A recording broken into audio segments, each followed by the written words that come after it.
하나님의 섭리를 보려면 이라는 말씀으로 이제 둘째 날 말씀을 전하려 합니다. 이상 김혜경이라는 시인이 있습니다. 이 사람의 시에 보면 오감도라는 제목을 가진 시가 있습니다. 오감도. 제가 소개해 드리고 싶어도 사실 읽어봐도 너무 난해한 시라서 저조차도 전혀 이해가 안 되는 시라서 정말 이렇게 이상한 시가 있나 하는 그런 시가 바로 오감도입니다. 근데 성도님들, 원래는 오감도가 아니라 무슨 말이 있습니까? 우리 건축해 보신 분들은 조감도라고 하죠. 조감도라는 말이 있습니다. 이 조감도를 영어로 하면요, Bird's Eye View입니다. 그러니까 새가 보는 방향에서 그린 그림이라는 거죠. 새가 바라보는 것처럼 높은 곳에서 내려다본 그 그림, 그 상태, 그 지도를 바로 조감도라고 이야기를 합니다. 그러니까 조감도는요, 어떤 것을 다 전체적으로 바라보는 겁니다. 그런데 이상이라는 이 시인의 시 제목은 뭐라고요? 오감도입니다. 그래서 실제로요, 이 시를 인쇄해낼 때 인쇄소에서 오감도라는 말이 없어서 계속 조감도로 찍어내서 다시 가서 수정하고 했다는 이 에피소드가 있습니다. 그러면 이 이상이라는 시인이 왜 자신의 시 제목을 오감도라고 했을까요? 본인이 스스로 이것에 대한 생각을 밝힌 적이 한 번도 없어서 정확히는 모르겠지만 제 생각에는요, 새 조자가 아니라 까마귀 오자를 쓴 걸 그 이유가 제 생각에는 이렇습니다. 아마 삶의 전체적인 이 단면을 보지 못하고 늘 한 단면만, 부분만 보며 살아가는 그 인간의 모습을 표현하고자 했지 않았을까라는 생각을 합니다. 그래서 조감도가 아니라 까마귀 오자를 써서 오감도라고 쓴 것 같습니다. 실제로 사람은요, 미래를 향해 보는 시야가 참 부족합니다. 그리고 시간과 공간이라는 한계 속에서 살기 때문에 전체적인 것을 잘 보지 못합니다. 그래서 바로 앞에 있는 것, 그냥 내 삶의 한 단면을 보며 살아가는 게 바로 우리 인간이란 겁니다. 그런데 이것을 신앙적으로 이야기하면 무엇이라고 말할 수 있냐? 바로 하나님의 섭리를 보지 못한다라고 이야기할 수 있다는 겁니다. 하나님의 섭리를 보는 것, 이것에 대해서 종교개혁자 존 칼빈이 이런 말을 합니다. 가장 비참한 비극은 하나님의 섭리에 관해서 아무것도 모르는 것이요, 가장 큰 축복은 하나님의 섭리를 인식하는 것이다. 그러므로 성도님들, 내가 하나님의 섭리를 보고 살아간다, 내가 내 인생을 향하신 그 하나님께서 일하심을 보고 살아간다, 이것이요 가장 큰 축복이다 라고 칼빈이 이야기한 것입니다. 그런데 내가 내 삶을 향한 하나님의 계획을 모른다, 내가 내 삶을 향한 하나님의 일하심을 모른다, 내가 내 삶을 향한 하나님의 섭리를 모른다, 이건 정말 불행한 일이다 라는 것입니다. 이렇게 우리는 하나님의 섭리를 볼 수 있어야만 우리는 하나님의 응답의 때를 기다릴 수 있습니다. 하나님의 섭리를 볼 수 있어야만 그 때를 준비하며 살아갈 수 있다는 겁니다. 그러므로 성도님들, 하나님의 섭리를 아는 방법, 이게 진짜 중요합니다. 신앙생활에서 어떻게 보면 제일 중요한 게 뭐냐? 바로 이 하나님의 섭리를 알아가는 것, 이 방법을 찾는 게 제일 중요하다는 거죠. 그렇죠? 그래서 하나님의 섭리를 알기 위해 먼저 제가 두 가지를 꼭 기억하셔야 될 것, 꼭 유념하셔야 될 것 두 가지를 먼저 말씀드리려 합니다. 그게 뭐냐? 첫 번째, 우리 따라해 볼까요? 인생에 우연은 없다. 그렇습니다. 우리 인생에 어느 한순간도 우연이 없다라는 겁니다. 섭리라는 건요, 어려운 말이지만 쉽게 설명하면 하나님의 측량할 수 없는 위대함입니다. 섭리라는 말이 뭐냐? 하나님의 측량할 수 없는 위대한 계획이라는 겁니다. 성도님들, 하나님께서요, 이 천지를 만드실 때 한 번 딱 만들어 놓고 그냥 놔두셨습니까? 그냥 한 번 딱 만들었다, 자 끝, 이제 난 끝, 자 니네가 알아서 해, 이렇게 하셨어요? 아니죠. 혹은 세상을 딱 창조한 후에 다 되었노라 이러고 갑자기 사라지셨습니까? 어디 가버리셨습니까? 그런 거 아니죠. 하나님께서는 천지를 창조하신 이후부터 그리고 지금까지 단 하나도 빠짐없이, 단 한순간도 빠짐없이 다 그분의 뜻대로 이 세상을 만들어 가시는 분이십니다. 그렇죠. 모든 것을, 이 세상에 있는 모든 것을 다 그분의 뜻대로 만들어 가시는 분이십니다. 그러므로 계속 역사하고 계시다라는 겁니다. 그러므로 성도님들, 이 세상에서 일어나는 일에는요, 뭐가 없다? 우연은 없는 거예요. 왜요? 하나님께서 지금도 역사하시기 때문입니다. 그렇게 믿으십니까? 그렇다면 마찬가지로 또 어디에 우연이 없겠습니까? 바로 내 삶에 일어나는 일들에도 절대로 우연은 없다라는 것입니다. 그러므로 저와 성도님들이 만난 거, 시흥교회에서 만난 거, 이거 우연입니까? 하나님의 계획입니까? 그렇죠. 내 옆에 있는 성도님, 지금 옆자리에 계신 성도님 만난 거 우연입니까? 하나님의 계획입니까? 그렇습니다. 하나님의 계획 안에 있다는 겁니다. 내게 일어난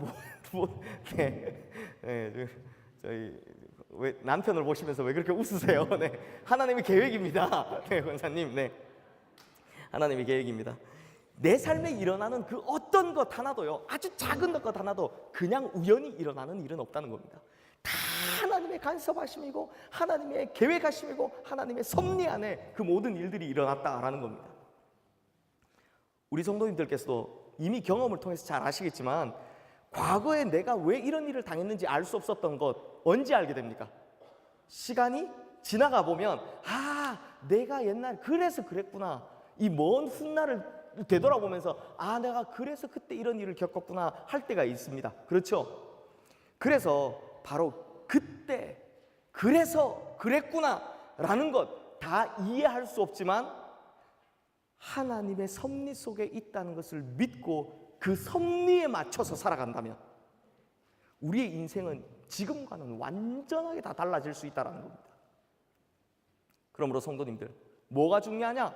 바로 오늘, 지금, 이 순간, 바로 여기서, 이게 굉장히 중요합니다.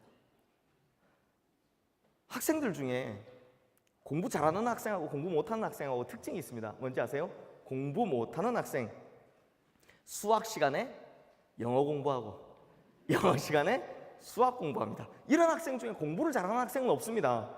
아니, 우리 가끔 신문 보면 뭐 수능 뭐 만점자, 전국 1등, 뭐 서울대 수석 합격자 이런 사람들 인터뷰하면 막 이렇게 물어보잖아요. 아니, 어떻게 그런 성적을 받았습니까? 이렇게 물어보면 뭐라고 대답합니까? 그때 자주 듣는 말. 그렇죠, 맞습니다. 수업 시간에 열심히 들었어요. 뭐 교과서 열심히 했어, 이런 이야기 듣잖아요. 그러면 뭐라 그래요? 다들 안 믿습니다. 에이, 나도 수업 열심히 들었는데 무슨 소리야. 그런데 아이, 설마 그럴 리가 하고 비아냥거리지만 그게 아니고요. 이 말이 뭐냐? 이 학생은 수학 시간에 수학 공부했고 영어 시간에 영어 공부했다라는 거예요. 국어 시간에는 국어 공부했다라는 거죠. 그러니까 무슨 말이냐? 지금 내가 처한 상황이 마음에 들지 않는다고 해서 안 한다거나, 지금 내가 맡겨진 해야 할 일들이 내 마음에 들지 않는다고 해서, 아니면 다른 것이 더 좋아 보이기 때문에 지금 내게 맡겨진 것에 소홀해지거나 혹은 소홀해지면, 그러면 우리의 인생의 지금이라는 이 순간을 놓쳐버리면요, 그래서 우리의 인생의 어느 한순간 우연이 없다라는 것을 잊어버리고 살게 되면 그건 하나님께서 섭리를 완성하기 위해 주신 그 기회를 놓쳐버리는 게 된다는 겁니다. 그러니까 어떤 인생 살게 된다고요? 하나님이 지금 나에게 이걸 맡기셨는데, 그럼 이걸 열심히 해서, 우연이 없으니까, 인생에 우연이 없으니까 지금 우선 이걸 열심히 해서 하나님의 섭리를 향해 빨리 달려가야 되는데, 그게 아니라 수학 시간에 뭐 하고 있더라고요? 영어 공부하는 것처럼, 아, 난 저거 하고 싶은데 이러고 있더라는 거예요. 사랑하는 성도님들, 신앙이라는 건요, 내가 지금 발 딛고 서 있는 이 삶의 현장에 의미를 부여하는 겁니다. 너무 힘들고 너무 괴롭고 심지어 아무런 의미가 없어 보이는 바로 이곳에서도 하나님으로 말미암아 의미를 부여하는 것, 이것에 이유가 있다라고 생각하는 것, 이것이 바로 하나님의 섭리를 깨닫는 비결이다라는 겁니다. 그래서 인생에는 뭐가 없다고요? 우연은 없다. 그리고 두 번째로 명심해야 될 것이 있습니다. 하나님께서는 결코 서두르지 않지만 반드시 이루신다라는 겁니다. 자, 우리 한번 따라해 볼까요? 하나님은 결코 서두르지 않지만 반드시 이루신다. 하박국 2장 3절 말씀 보시면요, 제 개인적으로 생각하기에 성경에서 가장 큰 모순을 가지는 구절이 나옵니다. 우리 하박국 2장 3절 말씀 같이 한번 읽어볼까요? 이 묵시는 정한 때가 있나니 그 종말이 속히 이르겠고 결코 거짓되지 아니하리라. 비록 더딜지라도 기다리라. 지체되지 않고 반드시 응하리라. 제가 이 말씀에 대해서 간증을 하나 할 게 있습니다. 제가 좀 웃긴 이야기인데요, 제가 신대원 합격했을 때, 장로의 신학대학교 이제 신학대학원을 합격했을 때 나이가 28이었습니다. 그러니까 27 되는 해에 시험을 쳐서 합격해서 28해부터 학교를 다녔죠. 그런데 그때 이제 합격했을 때 요즘 말로 하면 썸 탄다. 무슨 말씀인지 아시겠습니까? 썸 탄다. 그러니까 좋은 감정을 가지고 만나는 자매가 하나 있었습니다. 그런데 제가 신대원을 합격하는 순간 너무 좋았는데 또 다른 문제가 하나 생겼습니다. 그게 뭐였냐면, 이 자매는 자기가 가고자 하는 비전이 그 길이 확고한데 반면 문제는 남편 될 사람이 목회자면 안 된다는 거였어요. 그러니까 이 자매 생각에는 자기가 공부하고 앞으로 가야 될 길에서 그 노력하는 것을 도와줄 만한 경제력을 가진 사람이 좀 좋겠다라고 생각하고 계속 기도해 왔는데, 그래서 그 자매가 제가 신대원 떨어지기를 그렇게 바랬는데 제가 덜컥 합격해 버렸다는 거예요. 결국 신대원 합격의 기쁜 소식과 더불어 최후 통첩이 날아왔습니다. 무슨 최후 통첩이겠습니까? 목사 할 거면 나랑 헤어지자 라고 했습니다. 야, 얼마나 슬프던지요. 제가 하나님이냐 이 자매냐 이 둘 중에 양자택일을 하는 순간이 해야 되는 순간이 왔습니다. 야, 하나님입니까? 이 자매입니까? 둘 다는 안 됩니까? 막 하기도 한데 제가 누구를 선택했겠습니까? 그래서 제가 지금 이 자리에 목사로 서 있는 겁니다. 목사를 선택했으니까 지금 이 자리에 있는 거죠. 그런데 제가요, 그 합격한 건 너무 좋은데 갑자기 이별하라 통지가 날아오니 얼마나 속이 상하겠어요. 근데 내가 목사 된다고 그걸 헤어지자고 하니 얼마나 더 속이 상하겠어요. 그래서 너무 속이 상한 나머지 며칠 동안 이불에 들어가서 나오지를 않았습니다. 그냥 진짜요, 먹지도 않고 씻지도 않고, 사람이 그럴 수 있더라고요. 아무것도 안 하고 진짜 겨울잠 잠자는 곰만치로 그냥 이불 속에서 그냥 나오지를 않고 잠만 잤습니다. 근데요, 잠도요 하도 자다 보니까 더 이상 잠이 안 와요. 너무 잠을 많이 자니까 잠이 안 오더라고요. 그래서 이불 속에서 나는 결혼을 못하는 사람이 될 건가? 나는 뭐 목사가 중재인인가? 왜 내가 이 책임을 져야 되나? 뭐 하여튼 이런 어린 심정에 정말 별의별 생각을 다 했습니다. 그래서 그때부터 어느 순간부터 기도가 바뀌기 시작하더라고요. 처음에는 원망이 막 생기다가 나중에는 하나님, 저 목사 되면 결혼할 수 있을까요? 저 목사 되면 결혼할 수 있을까요? 뭐 이런 기도 제목으로 바뀌기 시작하는 거예요. 그런데 열심히 하나님께 기도했습니다. 그런데 대답이 있겠습니까? 없겠습니까? 당연히 없죠. 당연히 없죠. 뭐 하나님 그런 걸로 대답하시겠습니까? 그래서 제가 이불 속에서 누워있다가 잠도 안 오고 이제 일어나 볼까 심심하잖아요. 제가 이게 몸에 좀이 쑤시는 체질이니 얼굴을 싹 빼꼼히 빼서 이렇게 봤는데, 그때 같은 방을 쓰던 형이 한 분 계셨어요. 그분도 이제 전도사님이시죠.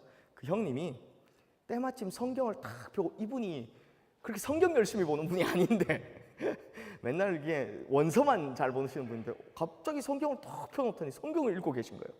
그런데 그 순간 제가 대체 무슨 생각이었는지 모르겠는데요, 그 형에게 이렇게 말을 했어요. 형, 지금 읽고 있는 말씀 뭐예요? 하여튼 뭐든 간에 그게 하나님의 응답이라고 믿겠습니다. 근데 이 형은 제 사정을 모르잖아요. 그랬더니 그 형이 저를 쳐다보더니 야, 너 괜찮겠냐? 이러시는 거예요. 아니 무조건 괜찮다고, 무조건 내가 하나님의 음성으로 받아들이겠다고 했더니 그때 그 형이 읽어줬던 말씀이 하박국 2장 3절 말씀이었습니다. 그런데요, 이 말씀을 처음에 딱 듣고 어떤 느낌이 들었느냐, 처음에는 비록 더딜지라도 기다리라, 뭐 지체되지 않고 그때 이제 옛날 성경이니까 정령 응하리라, 좋다 하고 딱 누워서 생각을 해보니 이게 아무리 생각해도 이해가 안 되는 거예요. 왜 이해가 안 됩니까? 성도님들, 비록 더딜지라도 기다리라, 이 말은요 응답이 빠르다는 겁니까? 느리다는 겁니까? 느리다라는 겁니다. 그러니까 기다리라는 거죠. 그런데 그 뒤에 뭐라 그럽니까? 지체되지 않고 반드시 응하리라. 이 말은 응답이 빠르다는 겁니까? 느리다는 겁니까? 빠르다라는 겁니다. 그러니 앉아가지고 아니 야 빠르다는 거야, 느리다는 거야, 빠르다는 거야, 느리다는 거야. 아니 세상에 이런 모순이 또 어디냐라는 생각이 드는 거예요. 비록 더딜지라도 기다리라, 지체되지 않고 반드시 응하리라. 아니 세상에 성경 말씀에 이런 모순이 어디 있을까라고 생각해서 제가 이불 속에서 이불을 차면서 도대체 응답이 뭐 이래? 라고 했던 그런 기억이 있습니다. 그런데 제가 나중에 이 말씀의 뜻을 깨달았습니다. 무슨 뜻이냐? 비록 더딜지라도 기다리라, 지체되지 않고 반드시 응하리라. 이 말씀은 가장 적절한 때 가장 좋은 응답이 온다라는 겁니다. 그래서 제가 좀 늦게 결혼했지만 가장 적절한 때 가장 좋은 저분을 만나서 제가 내 평생 그렇게 결혼을 하게 되었다는 겁니다. 그러니까요, 성도님들, 가장 적절한 때가 빨리 와야 한다면 빨리 올 수 있고, 가장 적절한 때가 느리게 와야 한다면 느리게 올 수 있다라는 겁니다. 중요한 건 빠르냐 느리냐가 아니라 뭐가 중요하다? 빠르나 느리나 하나님께서는 반드시 이루신다. 하나님께서는 반드시 이루어 주신다. 이게 중요하다라는 겁니다. 사랑하는 성도님들, 우리는요 빨리빨리의 시대에 살고 있습니다. 무조건 빨리 해야 됩니다. 응답도 빨라야 되고 밥도 빨리 나와야 됩니다. 그런데 마태복음 4장 말씀에 보면 예수님께서 광야 40일 동안 금식을 하고 난 후에 사단에게 시험 받으신 내용이 나옵니다. 거기 보면 사단이 예수님께 한 시험이 이렇습니다. 첫 번째는 내가 하나님의 아들이거든 이 돌들로 떡이 되게 하라. 마태복음을 기준으로 합니다. 내가 만일 하나님의 아들이거든 성전 꼭대기에서 뛰어내리라. 세 번째는 내가 만일 내게 절하면 이 모든 것을 다 주겠다 라고 이야기를 했습니다. 바이블 아카데미를 잘 들으신 분들은 이것에 대해서 한 2번 이야기를 해서 아시겠지만 길게 이야기 안 하겠습니다. 사단이 예수님께 던진 이 3가지 질문의 공통점이 뭐냐? 내가 만일 하나님의 아들이거든입니다. 무슨 말이냐?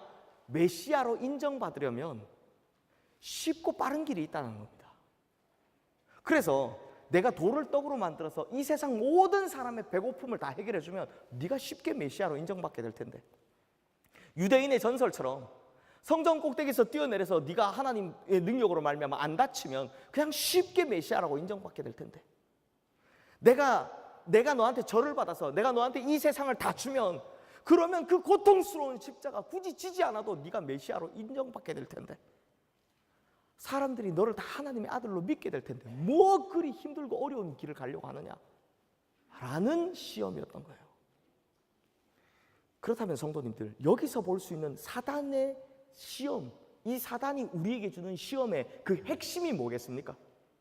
뭐냐면 빠르고 쉬운 길이 있는데 왜 굳이 멀리 그렇게 돌아가느냐 라는 걸로 시험을 한다는 겁니다.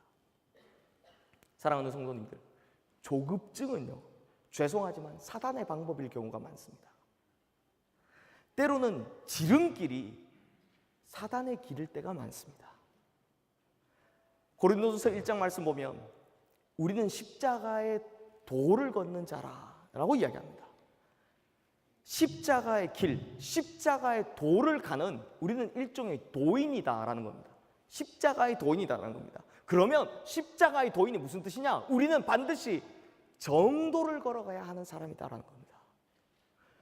빠른 길, 어쩌다 사람들을 속이고 빨리 가는 길, 이런 게 아니라 주님께서 예배하신 그 정도를 따라 또박또박 한 걸음씩 걸어가야 된다는 겁니다. 그런데 거북이와 토끼 이야기 하시죠? 토끼 달려갑니다. 토끼 달려갑니다. 토끼 잡니다. 거북이 갑니다. 거북이 갑니다. 아시죠? 누가 이깁니까? 네, 잘 아시네요. 거북이. 결국에는 거북이가 이기듯이 정도를 걷는 것이, 즉 하나님께서 예비하신 그 섭리의 길을 정확하게 걸어가는 것이 가장 정확한 타이밍에 반드시 올바르게 응답받는 기름을 우리 성도님들 반드시 믿고 사시기를 바랍니다. 그러므로 하나님께서는 빠르냐 느리냐가 중요한 것이 아니라 뭐가 중요하다고요? 반드시 이루신다라는 것이 중요하다라는 것입니다. 그런데 성도님들, 하나님의 섭리 안에 있다는 것, 혹은 섭리를 본다는 것, 오늘 주제죠. 이게요, 이 이 어린 목사가 말하는 것처럼 그렇게 쉽지 않습니다. 이게 쉬우면 누구나 다 하죠. 얼마나 쉽겠습니까? 때로는 우리 삶에 하나님께서 역사하시는 것을 모른 채로 그냥 둔감하게 지나가는 것들이 대부분이고요. 목사인 저도 그렇습니다. 그리고 하나님의 섭리를 다 아는 것처럼 목사는 설교하지만 실제 저도요, 하나님의 섭리를 다 이해하지 못하고 살아가는 것이 대부분입니다. 그냥 지나와 보니 저도 그 날을 위해 이때 이렇게 준비시키셨구나 라는 것을 알게 되는 그 정도 수준이다 라는 겁니다. 그러나 성도님들, 우리가 이 성경 말씀에 있는 비결, 이걸 알아내는 것은 진짜 중요합니다. 왜냐하면 모르는 것과 아는 것은요, 종이 한 장 차이가 아니라 천지 차이이기 때문입니다. 그래서 하나님의 섭리를 보는 법, 이거 진짜 중요하다는 겁니다. 그래서 오늘은 여호수아의 이 두 본문, 두 이야기를 통해서 하나님의 섭리를 보는 비결, 이 답을 제가 알려드리려고 합니다. 하나님께서 하나님의 섭리, 즉 하나님의 뜻과 역사를 보여주시기 위해서, 또 응답하시기 위해서 하나님께서 우리에게 무엇을 원하시는가, 또 주님의 뜻을 따라가는 삶의 방법이 무엇인가, 바로 이 답을 두 가지로 알려드리려고 합니다. 사랑하는 성도님들, 인생에 뭐는 없다? 우연은 없어요. 날이면 날마다 오는 기회가 아닙니다. 이 비법은 날이면 날마다 오는 기회가 아니라는 겁니다. 지금 이 순간은 뭐가 아니다고요? 우연히 듣는 이야기가 아니다라는 겁니다. 오늘 지금 이 순간 이 자리에서 이 말씀을 들으시는 분, 하나님께서 우리 성도님들에게 직접 가르쳐 주시는 것이니까 하나님의 섭리를 보는 이 방법 꼭 잘 듣고 명심하셔서 그 삶에서 이루어내시기를 주님의 이름으로 축원합니다. 하나님의 섭리를 보는 법, 그 첫 번째입니다. 여호수아가요, 이스라엘 백성들을 데리고 요단을 건너려고 할 때 이 요단강 앞에서 하나님께서 진짜 이상한 명령을 하나 주십니다. 오늘 첫 번째 본문 여호수아 3장 3절에서 4절 말씀, 우리 성도님들 함께 읽겠습니다. 백성에게 명령하여 이르되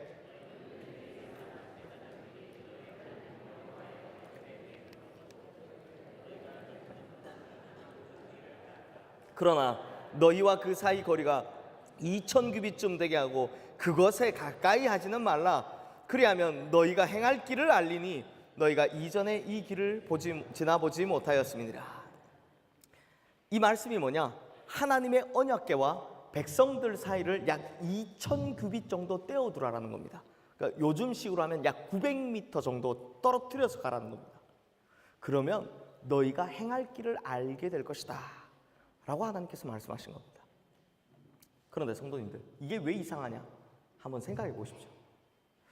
하나님의 언약궤가요, 하나님의 언약궤가 나한테 가까이 있는 게 좋겠습니까? 멀찍이 있는 게 좋겠습니까? 하나님의 언약궤가 내 가까이 있는 게 좋겠습니까? 멀찍이 있는 게 좋겠습니까? 그걸 말이라고 합니까? 당연히 가까이 있는 게 좋죠. 당연히 가까이 있는 게 좋죠.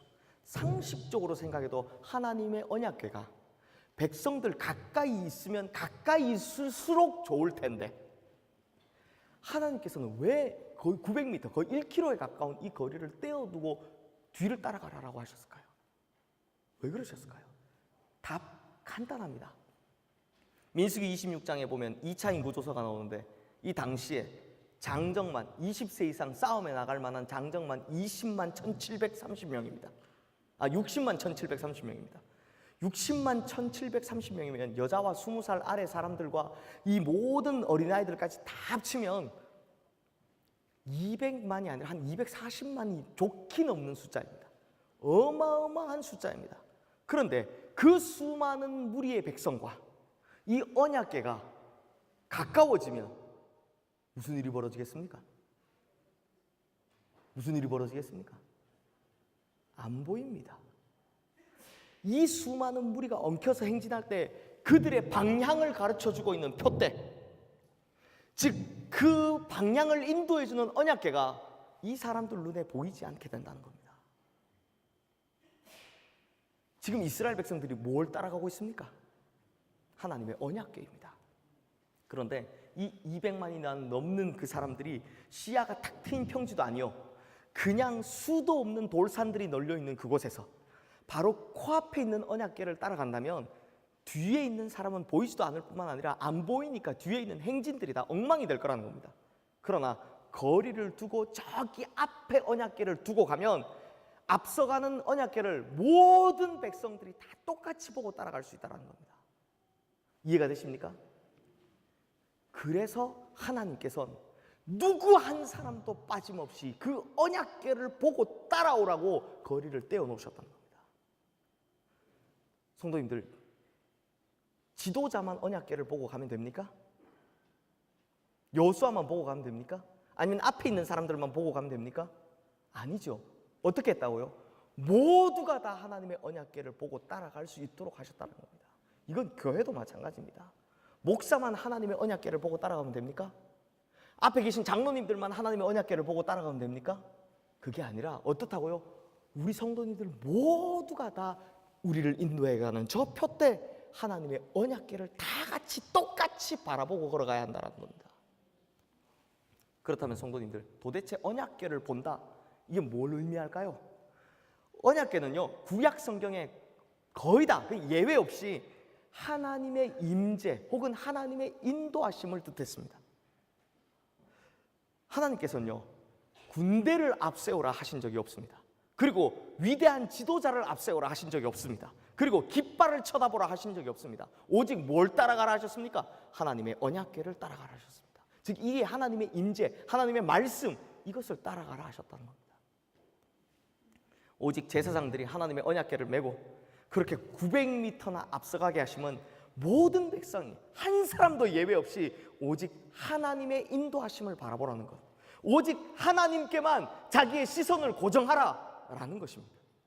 그러므로 언약궤를 보고 행진한다는 것이 무엇을 의미하느냐? 지금 우리에게 내 계획, 내 의지대로 가는 것이 아니라 정확한 하나님의 인도하심을 보고 따라가라는 겁니다. 사랑하는 성도님들, 하나님의 관심이 어디인지 아십니까? 지금 요단강 앞이잖아요. 하나님의 관심이 어디 있는지 아십니까? 하나님의 관심은 요단강에 없습니다. 하나님의 관심은 이스라엘 백성들이 얼마만큼 나에게 시선을 고정하느냐, 얼마만큼 나의 인도하심을 보고 잘 따라오느냐, 이것에만 관심이 있습니다. 하나님의 관심은 이스라엘 백성들이 얼마나 하나님께 주목하고 있느냐이지 요단강을 건너는 것엔 하나님 별 관심이 없으십니다. 왜 그런지 아십니까? 요단강 물이 아무리 많이 불었고 아무리 물살이 세고 사실 그런 거세요. 하나님은 관심 1도 없으십니다. 관심이 하나도 없다는 겁니다. 요단강이요? 제 아무리 힘든 거라 할지라도 그런 것을 해결하는 것쯤은 하나님한테는 아무것도 아니기 때문입니다.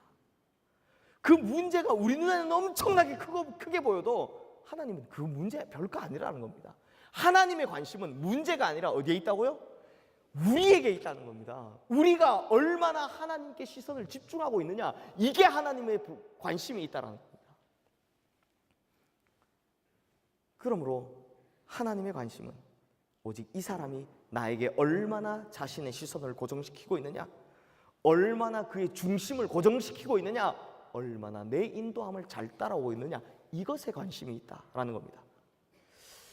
이걸 보면요, 성도님들, 우리가 삶의 현장에서 절박하게 풀어야 할 문제들, 정말 굳게 닫힌 문들, 어려운 고난이나 환난들, 많은 기도 제목들을 두고 기도할 때 곧자라는 실수가 있습니다. 곧자라는 실수가 있습니다.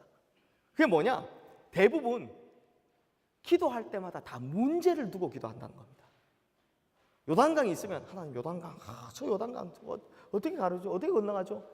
다 문제를 두고 기도한다는 겁니다. 여리고성이 있으면 하나님 저 여리고성 저거 어떻게 쓰러뜨리죠? 다 하나님이 아니라 뭐에 집중한다는 겁니까? 다 문제에다 집중한다는 겁니다. 무슨 시험이 있으면 저 시험 어떻게 하죠? 무슨 일이 있으면 그 일을 어떻게 하죠지, 우리가 뭐에 집중을 안 한다는 겁니까? 하나님의 인도하심에 집중을 안 한다는 겁니다. 그래서 우리의 기도들의 많은 실수들이 어디에 있습니까? 문제에 집중하는 실수를 범한다는 겁니다. 그러나 성도님들, 하나님께서 요구하시는 건요, 우리의 기도가 문제에 대해서 설명해 주는 그런 기도를 원하시지 않습니다. 문제에 대한 해답 내려주는 그런 기도를 원하시지 않습니다.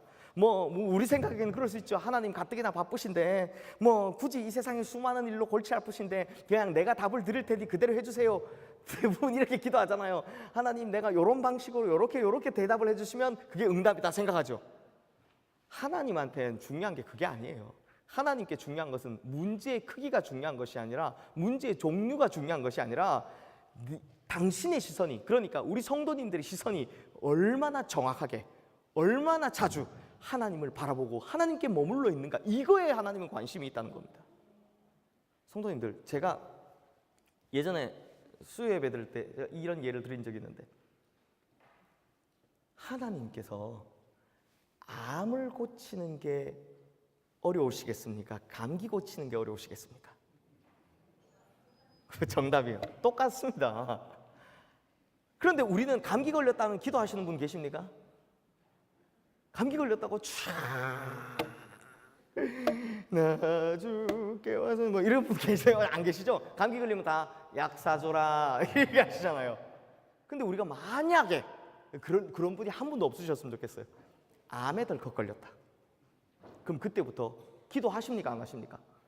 갑자기 목사님한테 전화합니다. 저한테 전화 와가지고 목사님 검사 받으러 가는데 큰일 났습니다. 기도해 주세요. 그러시죠? 감기 걸렸다고 저한테 전화 오시는 분은 아무도 없어요. 왜 그런지 아세요? 우리는 문제에 집중하기 때문이에요.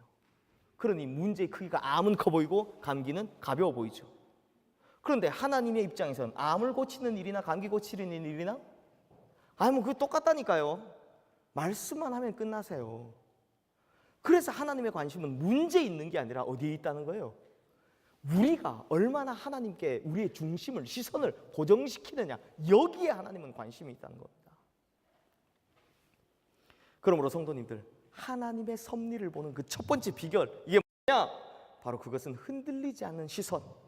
이걸 우리식 표현을 하면, 성경식 표현을 하면 흔들리지 않는 중심을 가지고 항상 주님을 바라보는 것. 이게 바로 하나님의 섭리를 보는 방법이라는 겁니다. 그러므로 이 광야 같은 세상 사는 동안 우리 성도님들 문제에 흔들리지 마십시오. 환경이나 사건이나 그런 거에 흔들리지 마시고 오직 하나님만 집중해서 놓치지 않고 바라보시기를 주님의 이름으로 축원합니다. 그렇게 좌로나 우로나 흔들리지 않고 그 중심을 굳건히 세우고 우리의 영안을 하나님께 고정시키면 하나님의 섭리를 우리가 보게 될 줄로 믿습니다. 이제 두 번째 비결입니다. 우리가 모두 잘 알고 있듯이 여리고성을 돌던 이스라엘 백성들에게 하나님께서 주신 명령이 있습니다. 어떻게 하면 여리고성을 무너뜨린다? 어떻게 하냐?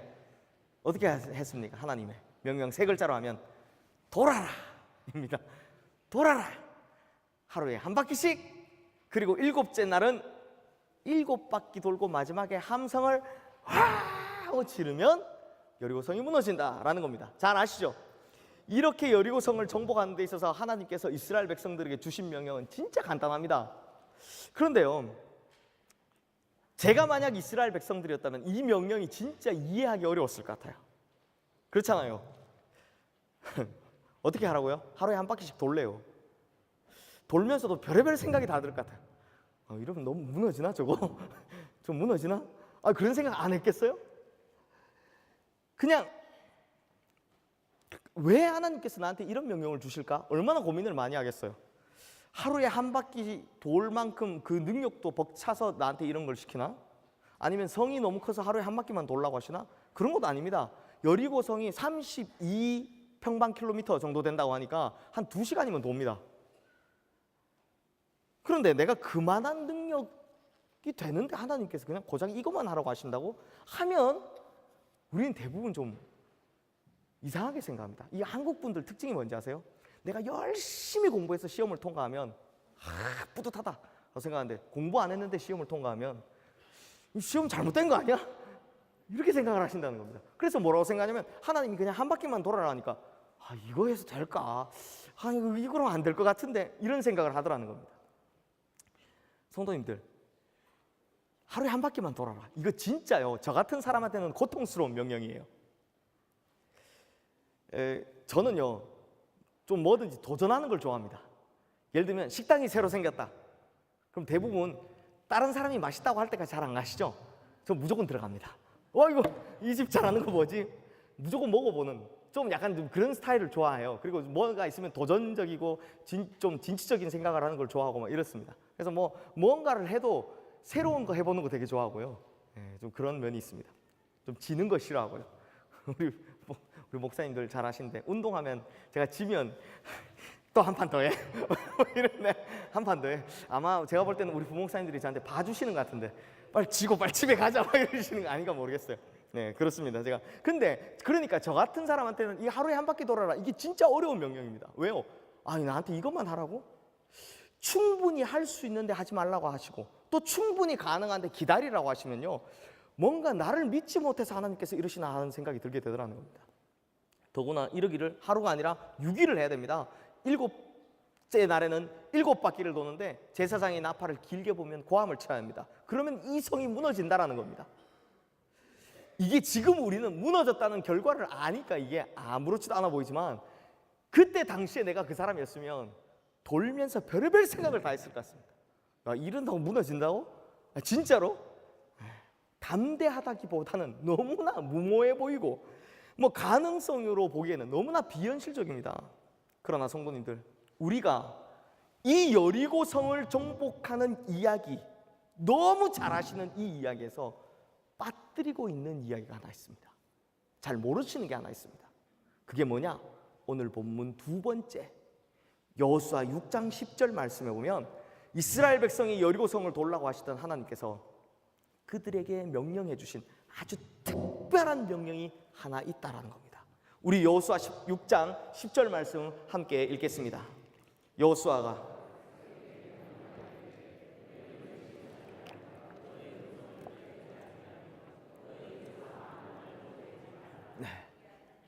여호수아가 하나님께서 이 이스라엘 백성들에게 여리고성을 돌 때 우리는 보통 돌라 하루에 한 바퀴씩 그리고 7일째 7바퀴 돌고 와 하면 무너졌다 이렇게만 배우셨잖아요.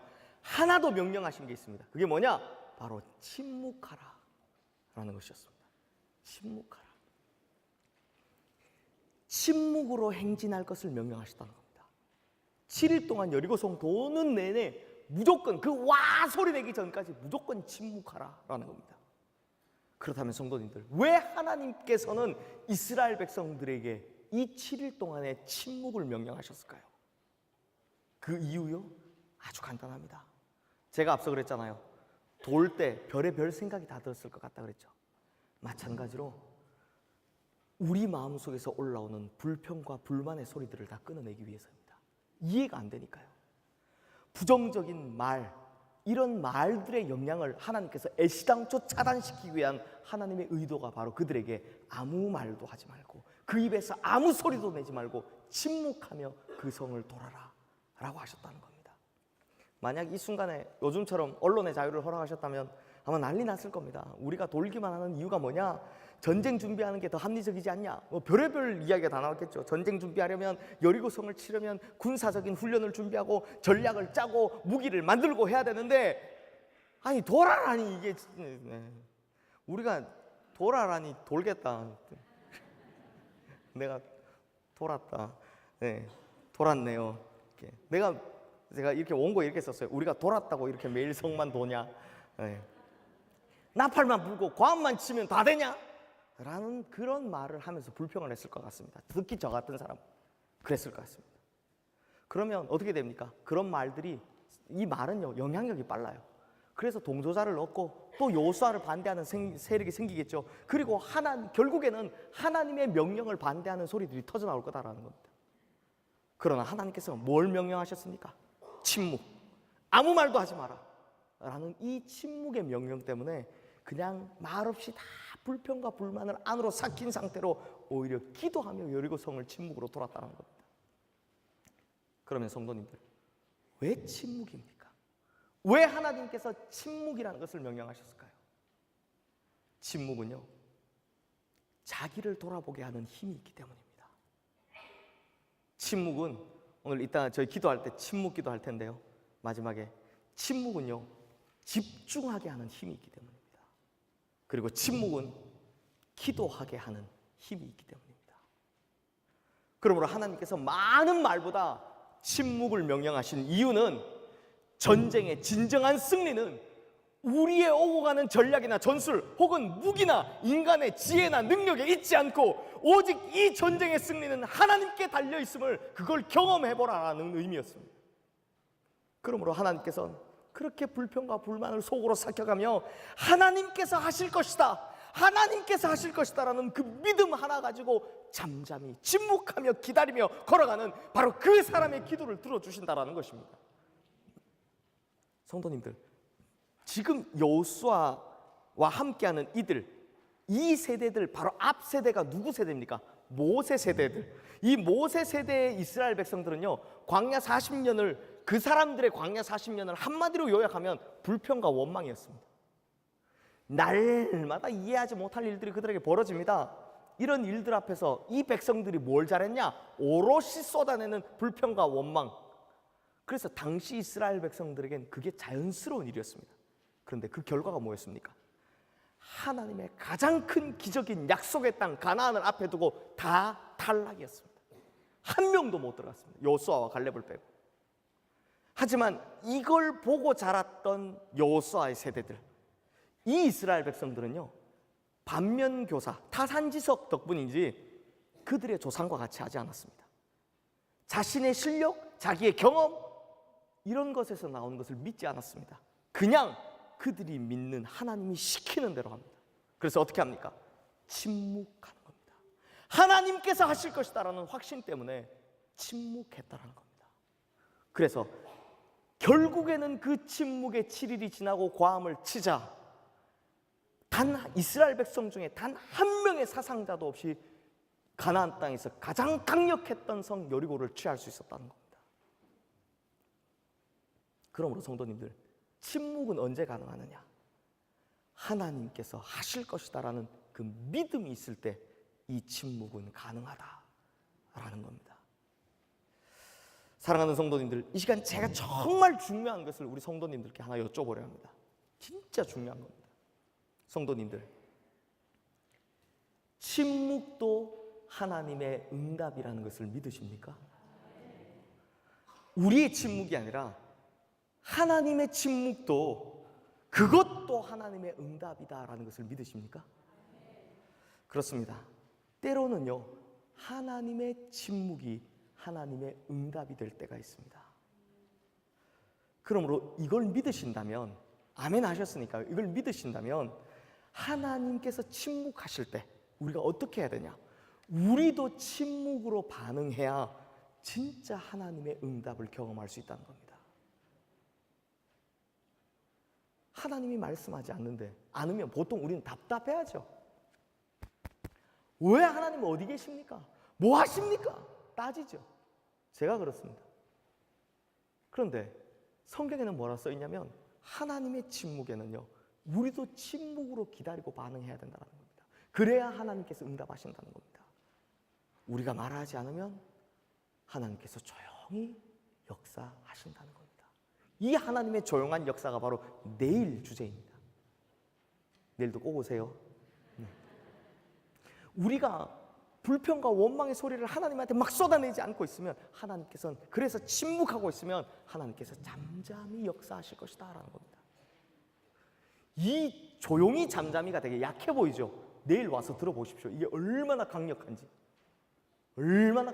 내일 꼭 와서 들어보시길 바랍니다. 그러므로 하나님께서는 우리들에게 변론과 논쟁으로 시간과 에너지를 낭비하고, 또는 불평과 원망으로 자기 믿음 떨어뜨리지 말고, 오히려 그 우리 속에 모든 부정적인 마음과 언어를 제거함으로써 전쟁이, 또 우리의 문제가, 우리의 인생의 모든 것이 오직 여호와 하나님께 달려있다, 속해 있다는 것을 직접 확인해 보라는 겁니다. 내 문제의 해결책이 내 의견이나 내 지혜에 있는 것이 아니라 여호와 하나님께 속해 있다는 것을 이 침묵을 통해 진정으로 체험해 보라는 것입니다. 그렇게 모든 의심을 내려놓고 잠잠히 침묵하며 기다리면서 이것을 경험해 보라라는 것이죠. 그러면 반드시 응답이 온다라는 겁니다. 그러면 반드시 내 인생의 가장 강력한 성 여리고가 무너지게 된다라는 것입니다. 결혼한 지 얼마 되지 않았던 신혼부부가 있었습니다. 이 부부는요, 같은 교회에서 자라나서 정말 신앙 안에서 만남을 이루었고요. 그래서 정말 결혼하고 나서도 얼마나 아름다운 가정을 꾸렸는지 모릅니다. 그런데 결혼하고 한 얼마 되지 않아서 한 1년쯤 된 것 같아요. 갑자기 이 남편이 아프기 시작합니다. 근데 병원에 가보니까 잘 모르는 병이라는 거예요. 불치병이라는 거죠. 그러더니 이 남편이 갑자기 그 튼튼했던 건강했던 그 친구가 급속도로 몸이 쇠약해지더니 누가 가서 신방 가서 딱 봐도 누가 가서 봐도 아, 이 사람이 곧 죽겠구나라는 생각이 듭니다. 그런데 이 아내 되는 이분이 아무리 기도를 새벽에도 나오고 금요일도 나오고 기도밖에 매달릴 게 없으니 불치병이니까 모르는 병이니까 그렇게 기도를 해도 응답이 있습니까? 없습니까? 응답이 없었습니다. 분명히 하나님은 간절한 기도에 응답해 주시는 분이시다라고 설교 때 들었는데 또 믿는 자에게 능치 못함이 없다라고 성경에서 배웠는데 결국 이 남편이 얼마 지나지 않아 몇 개월 후에 죽음을 맞이하게 됩니다. 그렇게 간절했는데 그 간절한 기도가 다 한순간에 수포로 돌아가니 얼마나 하나님이 원망스럽겠습니까? 아니 지금 자기한테 일어난 이 사태가 현실이라고 믿어나 지겠습니까? 그런데 다행히요, 이 아내 되는 이 자매가 참 믿음이 좋은 분이었습니다. 이해가 안 되고 속에서는 하나님에 대한 그리고 이 세상에 대한 모든 사람에 대한 목사님뿐만 아니라 모든 사람에 대한 원망과 불평이 올라오고 그래서 정말 하나님을 향해 따져 묻고 고함치고 싶은데 하나님께서 침묵하시자 이 자매도 침묵으로 반응합니다. 기다립니다. 그래서 그 대답이 오기를 기다리고 있었습니다. 그러던 어느 날 이제 자기의 시아버지이셨죠. 그 교회 장로님께서 이 자기 며느리였던 이분을 자기 집에 이제 초대해서 함께 식사를 하게 됩니다. 같이 밥을 먹고 있는데 무슨 말이 나오겠습니까? 그냥 몇 마디 말도 없이 그냥 잘 지내냐 뭐 그렇게 하면서 식사만 하고 이제 그리고 집을 나서는데 때마침 이제 봄이다 보니 그 집 뜰에 있는 화단에 꽃이 피어 있었습니다. 근데 이 집을 나가던 이 자매가 그 꽃이 예뻤는지 화단을 이렇게 들여다보고 있는 거예요. 그러니까 이 며느리가 그렇게 이제 꽃을 좋아하는 걸 보고 그 시아버지가 다가와서 이렇게 이야기합니다. 얘야, 내 마음에 드는 꽃이 있으면 하나 꺾어가라, 하나 가져가라 이렇게 이야기를 합니다. 그 이야기를 듣더니 한참 동안 꽃밭을 살펴보던 이 자매가 이 며느리가 가장 마음에 드는 꽃, 예쁜 꽃 하나를 이렇게 탁 꺾어서 자기가 이걸 가져가겠다고 탁 들어 보이는 거예요. 그러자 그 시아버지가요, 그 꽃을 딱 들고 있는 모습을 보고 이렇게 이야기를 했다고 합니다. 그것 봐라. 너도 여기서 가장 예쁜 꽃을 꺾지 않냐? 아마 하나님께서 내 남편, 우리 아들 이 세상에서 가장 아름다운 꽃으로 보셨기에 먼저 자기 품에 데려가신 것 같다 라고 이야기를 하셨답니다. 그때 이 아내, 이 자매가, 이 아내 되었던 이 자매가 그 시아버지 말씀을 통해 하나님의 음성을 듣게 되는 겁니다. 기다렸더니, 침묵하며 기다렸더니 하나님이 대답해 주시더라는 겁니다. 그제서야 그 자리에서 펑펑 울면서 그때서야 하나님을 이해할 수 있게 되었다. 내 남편이 가장 아름다운 사람이라서 하나님께서 먼저 데려가셨구나 라는 그 생각에 그렇게 위로를 받을 수 없었다 라는 그 말씀을 들은 적이 있습니다. 성도님들, 이런 것은요, 하나님께서 침묵하실 때 마찬가지로 우리도 똑같이 침묵으로 반응해야만 얻어낼 수 있는 하나님의 응답이다 라는 것입니다. 다시 여호수아 이야기로 돌아가 보겠습니다. 그래서 믿고 순종하고 침묵하고 성을 돌았더니 어떻게 되었습니까? 그 엿새간의 침묵 후 마지막 날 마지막 행진 그리고 그 함성과 함께 이 여리고 성이 무너졌다라는 것입니다. 그러므로 이 여호수아 이야기의 결론은 간단합니다. 하나님의 섭리를 보는 두 번째 비결, 그것이 뭐냐? 하나님의 침묵의 시간이 오면 우리 또한 침묵하며 기다릴 줄 알아야 한다는 것입니다. 그래서 이 침묵은요, 가장 위대한 믿음입니다. 이 침묵은 가장 위대한 순종이다라는 것입니다. 그러므로 성도님들, 하나님의 섭리를 보려면 두 가지가 필요하다 했습니다. 첫 번째는 흔들리지 않고 하나님을 바라보는 그 중심이 필요합니다. 그리고 두 번째는 바로 하나님의 침묵에는 나 역시 침묵으로 반응하며 기다릴 줄 아는 믿음이 필요하다라는 것입니다. 근데 성도님들, 이 법칙이요, 놀랍게도 하나님께서 하나님의 역사를 직접 이루시는 그 순간에도 이 두 가지의 법칙은 동일하게 적용됩니다. 성경에 보면 아들 예수 그리스도의 흔들리지 않는 중심과 아버지 하나님의 이 침묵으로 말미암아 완성되어 있는 사역이 있습니다. 그것이 무엇이냐? 바로 십자가였습니다. 아들 예수 그리스도가 나의 하나님 나의 하나님 어찌하여 나를 버리시나이까? 라고 외쳤습니다. 얼마나 괴로웠겠습니까? 그런데 예수님이 십자가에 달리셨을 때 그때 무기력한 사람이었습니까? 아닙니다. 그때도 여전히 완벽한 인간이었지만 동시에 여전한 완벽한 하나님이셨습니다. 그러므로 예수님께서 그냥 나 안 해! 못 참겠다! 라고 하고 내려왔으면 그 십자가는 거기서 끝납니다.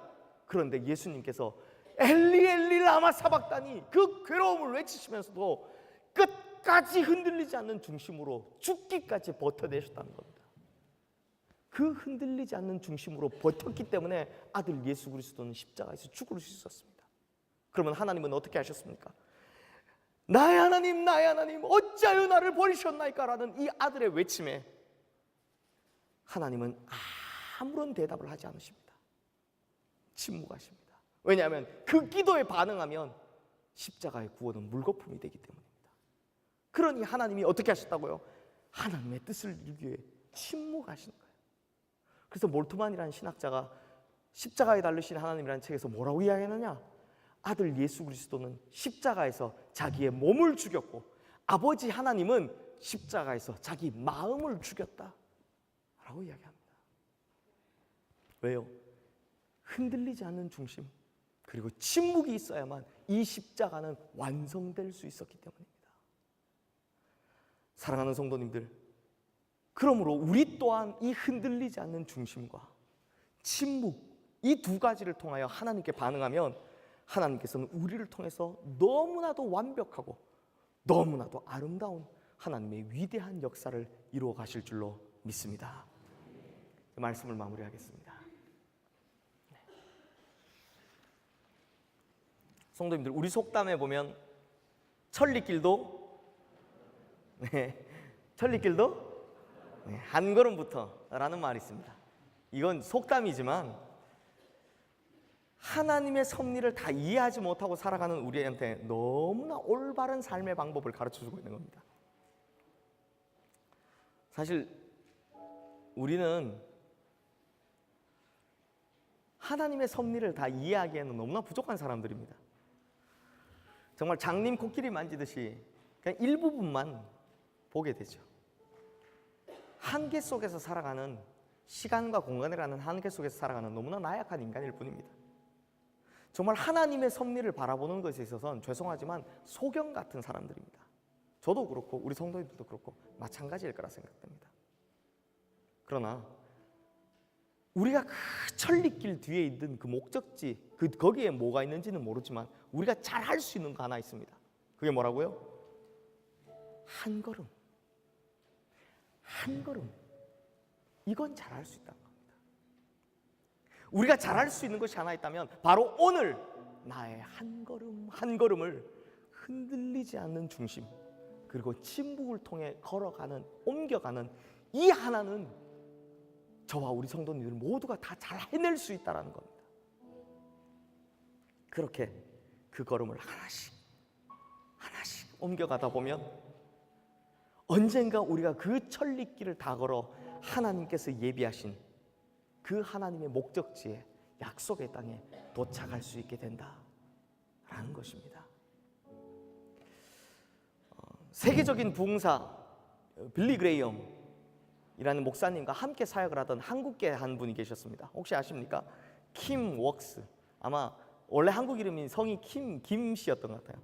킴 웍스라는 분입니다. 이분은요 6.25 전쟁 때 이 사고로 눈을 실명을 하게 되고요. 이후에 홀트 아동복지회를 통해서 미국인에게 미국 어느 한 가정에 입양을 가게 됩니다.